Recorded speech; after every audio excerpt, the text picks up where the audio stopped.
Assalamualaikum semuanya. Kembali lagi bersama saya di channel yang paling seru ini, yang memberikan kisah nyata dan menarik untuk dibahas. Namun sebelum itu mengklik tombol subscribe terlebih dahulu. Dan jangan lupa untuk menuliskan sholawat di kolom komentar agar kita mendapatkan syafaat di akhir kelak.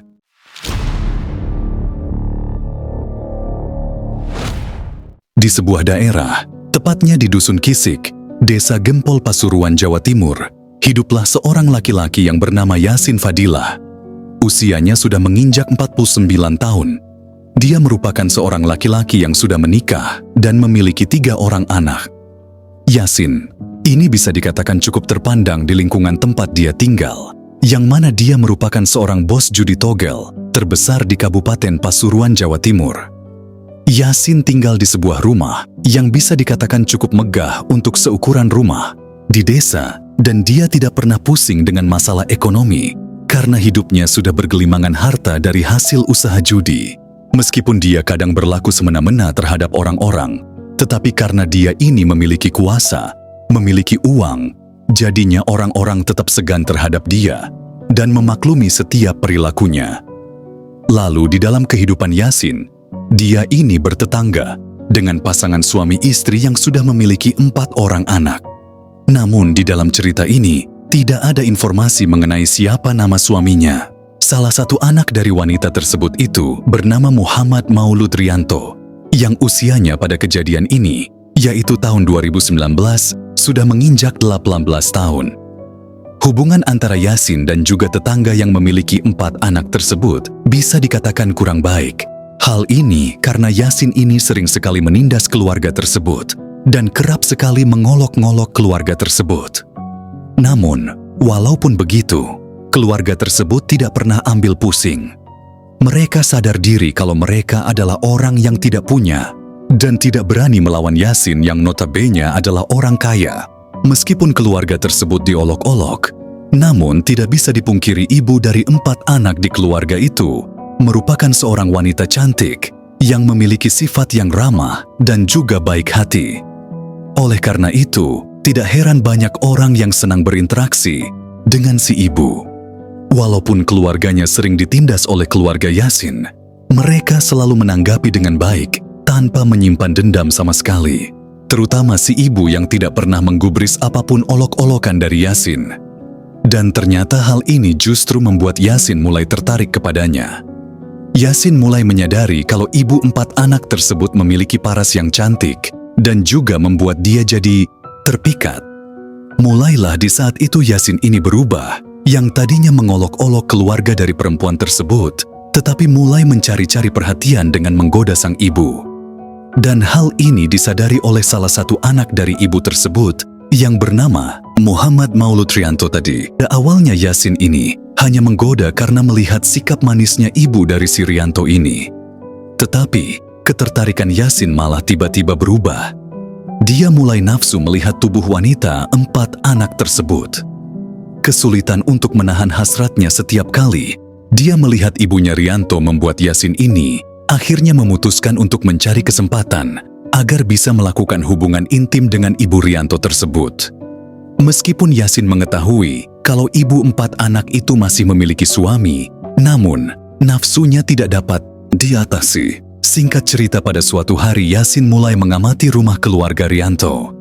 Setelah memastikan bahwa rumah tersebut sepi, tidak ada orang, Yasin memutuskan untuk masuk ke dalam rumah itu dengan cara mengendap-endap.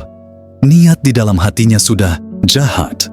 Dia ingin sekali berhubungan badan dengan ibunya Rianto. Lalu tiba-tiba saja ketika Yasin mengendap masuk ke rumah tersebut, dia melihat ibunya Rianto tengah melakukan aktivitas. Lalu dari arah belakang Yasin mendekat ke arah ibu tersebut dengan berkata, "Akhirnya aku bisa melihat kamu dari dekat." Saat itu ibunya Rianto ini tentu sangat terkejut. Sambil membalikan badan ke arah suara itu, dia berkata, "Astagfirullahalazim, Yasin, mau apa kamu kesini?" tanya sang ibu karena kaget. Lalu Yasin berkata, "Hai, kamu manis juga ya? Aku kesini untuk menemui kamu. Sudah lama aku menahan perasaan ingin nyobain kamu," ucapnya sambil menggoda. Lalu ibu tersebut berkata, Ini apa maksudnya? Jangan macem-macem ya kamu ya. Pada saat itu, tanpa basa-basi Yasin yang sudah tidak bisa menahan nafsunya, kemudian mulai berani menyentuh tubuh dari ibunya Rianto. Saat itu ibunya Rianto ini menepis tangannya beberapa kali. Dia juga sempat melakukan perlawanan, namun usahanya itu gagal karena tenaga Yasin jauh lebih besar dari dia. Yang mana akhirnya dia hanya bisa pasrah menjadi korban runa paksa dari Yasin. Pada saat Yasin melakukan hal itu kepada ibu Rianto, wanita itu terus menangis. Dia benar-benar merasa jijik dengan apa yang dia alami. Di saat itu dia menangis sejadi-jadinya dan berteriak. Namun di saat itu, suara tangisan dan teriakannya tidak ada yang mendengar. Yasin yang menyaksikan si ibu ini terus menangis, dia justru semakin sangat puas. Dia tidak peduli dan dia terus saja memuaskan nafsunya dengan merudak paksa ibu Rianto. Lalu setelah puas dengan apa yang dia lakukan, Yasin sempat mengancam ibu Rianto. Dia mengancam dengan mengatakan, apabila ibu Rianto buka mulut atau mengadukan kejadian ini, maka nanti akan menanggung akibat yang fatal. Jadilah karena diancam tersebut, ibu Rianto ini memilih untuk tidak melaporkan insiden itu. Dia tidak bercerita kepada siapapun. Lalu di saat itu Yasin pun terbebas dari tanggung jawab atas tindakan kriminal yang dia lakukan. Setelah kejadian itu hari demi hari, Yasin ini beranggapan kalau apa yang dia lakukan itu berjalan lancar dan berhasil. Dia merasa sangat puas setelah mencicipi ruda paksa terhadap ibunya Rianto. Namun sobat, karena ibunya Rianto ini memilih diam, ternyata ini justru membuat Yasin merasa kalau ibunya Rianto itu ketagihan berhubungan badan dengannya. Dia beranggapan ibunya Rianto ini tidak mengadu ke siapapun karena suka melakukan hubungan itu dengan dia. Jadinya Yasin mengulang aksi bejatnya itu sebanyak beberapa kali di saat kondisi rumah Rianto sedang sepi. Namun, karena kejadian ini sudah sering terjadi, ibunya Rianto seiring berjalannya waktu mulai sangat ketakutan. Dia merasa tertekan dan tidak tahan lagi. Akhirnya dia menceritakan semua penderitaannya ini. Pada awalnya dia tidak berani menceritakan hal ini kepada keluarganya, tetapi dia lebih memilih untuk melaporkan kejadian ini ke ketua RT setempat. Laporan itu kemudian diterima dan ditindaklanjuti oleh ketua RT. Di saat itu Yasin mengetahui kalau kelakuan bejatnya sudah dilaporkan. Dia di saat itu merasa sangat panik dan dia tahu kalau dia akan merusak dengan hukum. Namun, dia tidak bisa terima kalau dia dilaporkan karena ini sangat memalukan. Saat itu dia berpikir bagaimanapun caranya dia harus bisa menang atas kasus ini. Jangan sampai dia berurusan dengan polisi dan dipenjara. Lalu Yasin pun mendatangi kediaman RT. Di sana Yasin ini meminta agar masalahnya tidak dibawa ke jalur hukum. Dan dia bermohon kepada ketua RT untuk masalahnya ini bisa dimusyawarahkan dan dicarikan jalan damai. Pada saat itu entah apa yang difikirkan oleh ketua RT. Ketua RT ini malah mengiyakan keinginan Yasin. Entah ketua RT ini sudah menerima sedikit uang dari Yasin, atau justru karena takut Yasin ini adalah orang besar yang beruang. Dalam kejadian ini, ketua RT mengupayakan jalan damai dengan si korban. Pada saat peristiwa ini terjadi sobat, Rianto itu masih kecil. Dia baru saja duduk di bangku sekolah dasar, dan dia mulai mengetahui kalau ibunya ternyata menjadi korban ruda paksa. Dan di saat itu, Rianto tidak bisa melupakan kejadian tersebut. Di dalam ingatan Rianto, dia sempat melihat ketua RT setempat dan juga warga datang ke rumahnya untuk bermusyawarah agar kasus ruda paksa yang dialami oleh ibunya itu diselesaikan secara damai. Di saat musyawarah dengan warga, sebenarnya ibunya Rianto serta ayahnya itu tidak menerima mereka harus mengambil jalan damai. Karena pihak keluarga dari Rianto ini menginginkan Yasin itu dibawa ke pihak yang berwajib dan harus mempertanggungjawabkan semua perbuatannya. Namun di saat itu, kekuatan uang dan juga nama besar Yasin tidak bisa dikalahkan oleh siapapun di desa tersebut.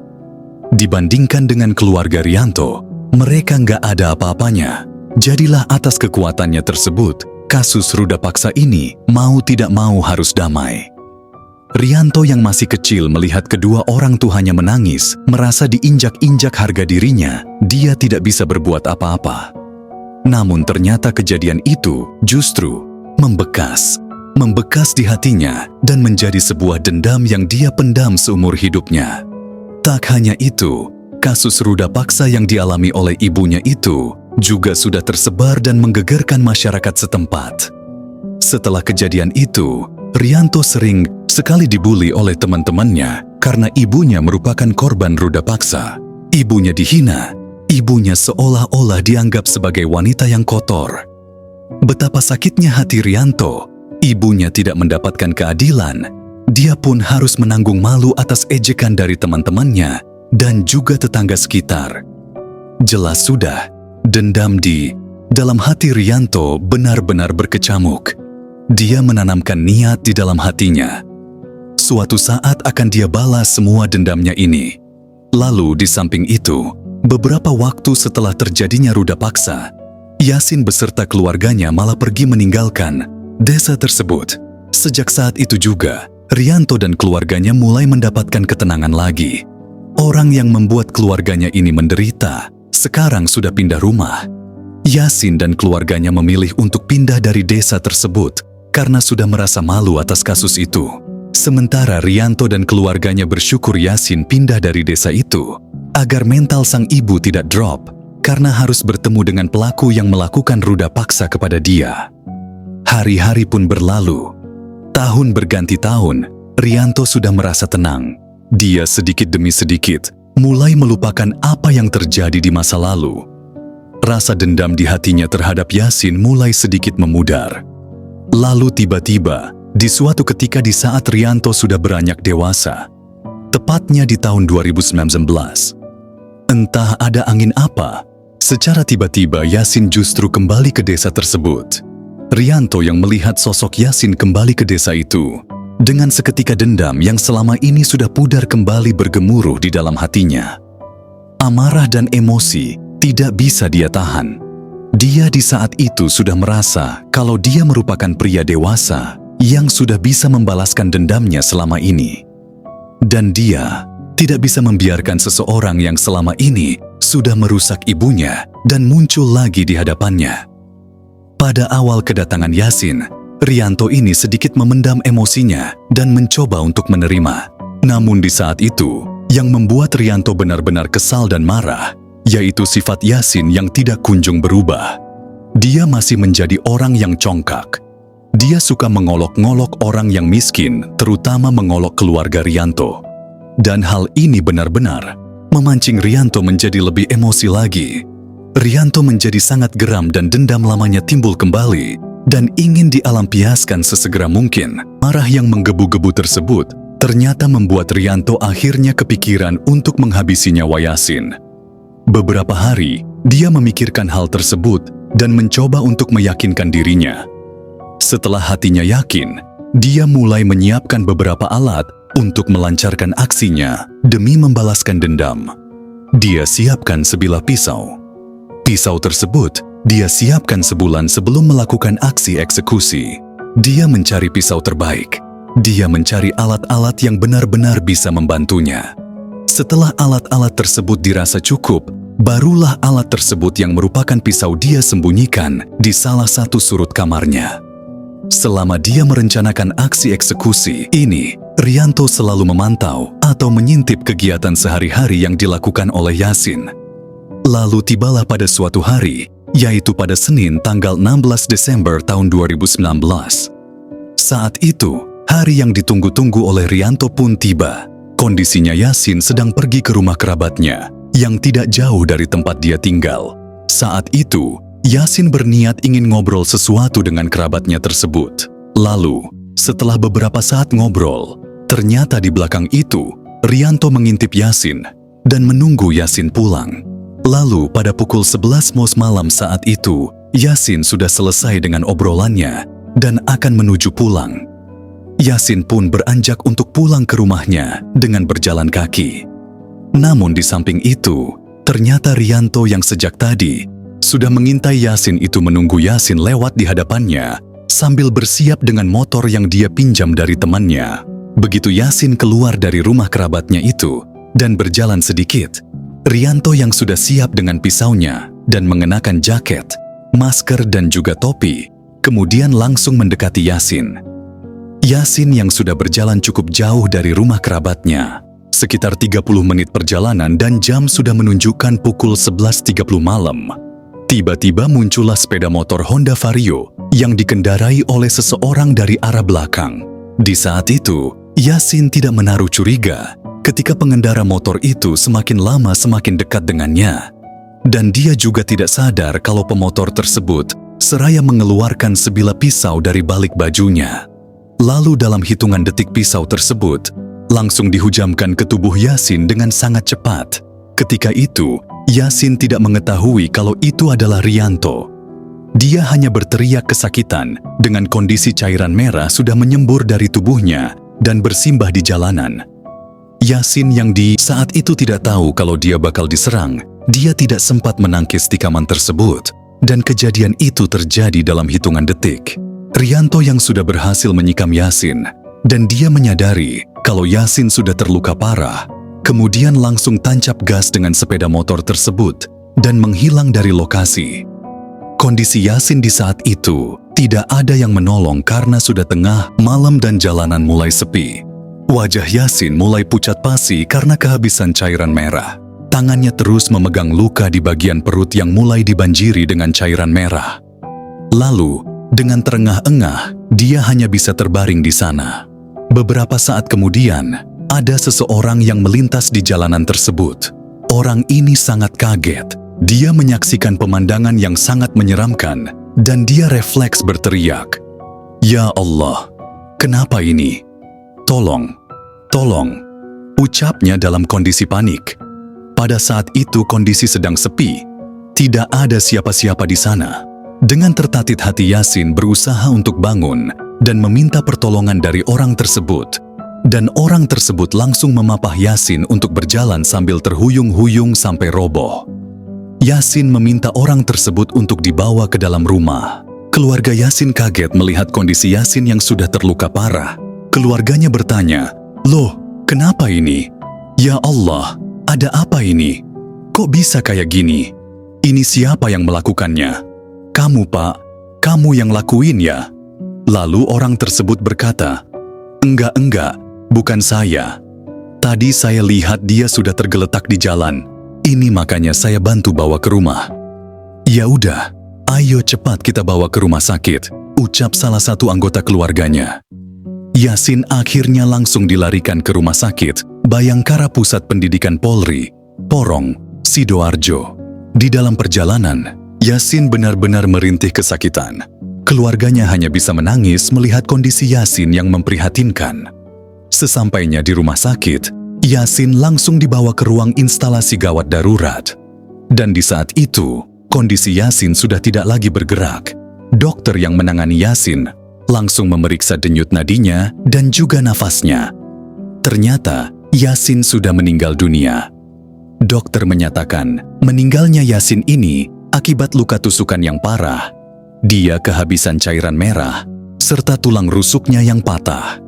Setelah Yasin dibawa ke rumah sakit, pihak keluarga langsung berinisiatif melaporkan kejadian ini kepada pihak kepolisian setempat. Pihak kepolisian yang menerima laporan tersebut langsung melakukan olah TKP dan melakukan penyelidikan atas yang terjadi terhadap Yasin. Saat itu pihak kepolisian melakukan pemeriksaan dan meminta keterangan kepada sejumlah orang yang ada di daerah tersebut. Polisi mengumpulkan beberapa saksi, dan setelah mendapatkan sejumlah keterangan, polisi mulai mencurigai kalau pelaku dari aksi yang kejam ini adalah salah satu tetangga dari Yasin sendiri. Di saat itu, pihak kepolisian menduga pelaku ini memiliki hubungan dekat dengan Yasin. Tapi pihak kepolisian masih bingung siapa tetangga yang cukup dekat dengan Yasin. Namun, dari keterangan beberapa saksi dikatakan kalau orang itu adalah Rianto, yang mana Rianto ini memang sering terlibat konflik dengan Yasin, dan konfliknya itu ia bahkan sudah sejak lama. Mendapati laporan tersebut, polisi segera memfokuskan upaya untuk menyelidiki hubungan antara Yasin dengan Rianto. Polisi di saat itu mencoba mendatangi kediaman Rianto untuk mendapatkan keterangan. Ketika polisi sampai di rumah Rianto, polisi menemukan rumah itu kosong dan terkunci. Pada saat itu pihak kepolisian langsung merasa curiga dan mengindikasikan bahwa Rianto kemungkinan memang pelakunya dan sudah melarikan diri. Sementara itu, Rianto memang merasa kalau dia sedang di dalam bahaya. Atas aksinya tersebut, dia tidak mau ketahuan lantas dia melarikan diri dan sembunyi di sebuah rumah kosong. Selama dia bersembunyi, dia meminta uang kepada adiknya untuk biaya makan sehari-hari. Bahkan tak hanya itu, setelah menerima sejumlah uang, Rianto sempat menghubungi seorang teman dan meminta temannya itu untuk mengantarkan dia ke terminal bis di Ngoro. Rencananya dia ingin melarikan diri lebih jauh lagi. Pada saat itu, temannya yang tidak tahu apa-apa mengenai hal yang sedang dihadapi Rianto mengiyakan permintaan Rianto dan mengantarkannya ke terminal.